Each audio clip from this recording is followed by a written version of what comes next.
कक्षा 10वीं की छात्रा हूँ।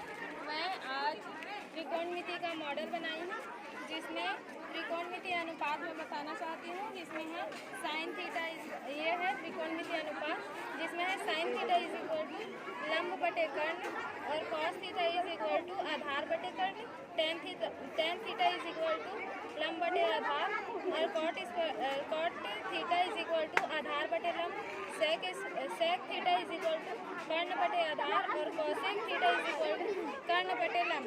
यह है हमारा त्रिकोणमिति अनुपात। अब मैं बताना चाहूँगी त्रिकोणमिति समीकरण को, जिसमें है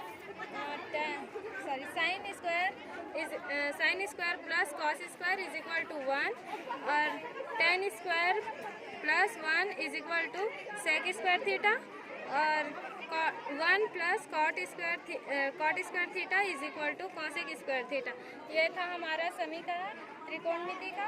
अब मैं बताना चाहूँगी पाइथागोरस प्रमेय को, जिसमें अगर हमें कर्ण का मान नहीं पता तो हम लंब और आधार के वर्ग को जोड़कर हम कर्ण का मान निकाल सकते हैं। और ये है त्रिकोणमिति संबंध, जिसको हम एक मीनार के रूप में दर्शाए गए हैं, जिसको एक मीनार के रूप में है। और मैं बताना चाहूँगी कि साइन का संबंध होता है 1 बटे कॉसेक के साथ और कॉस का संबंध होता है 1 बटे सेक के साथ और टेन का संबंध होता है 1 बटे कॉट के साथ, कॉट का संबंध होता है 1 बटे टेन के साथ और सेक का संबंध होता है 1 बटे कॉस के साथ और कॉसेक का संबंध होता है 1 बटे साइन के साथ। इस प्रकार हमारा ये संबंध था। और ये है त्रिकोणमिति का टेबल, जो साइन कॉस और टेन का है। इसमें मान दिए गए हैं, जिसमें इसको निकालने का एक ट्रिक है।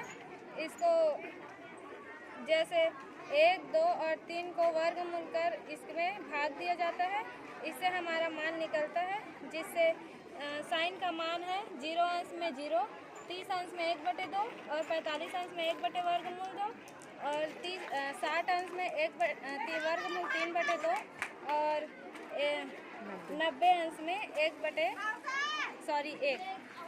इसको अगर हम साइन के मान को अगर उल्टा पलट दे तो कॉस का मान बन जाता है।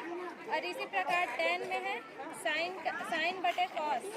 इसको साइन को और कॉस को अगर हम भाग दें तो हमें टेन का मान प्राप्त होता है।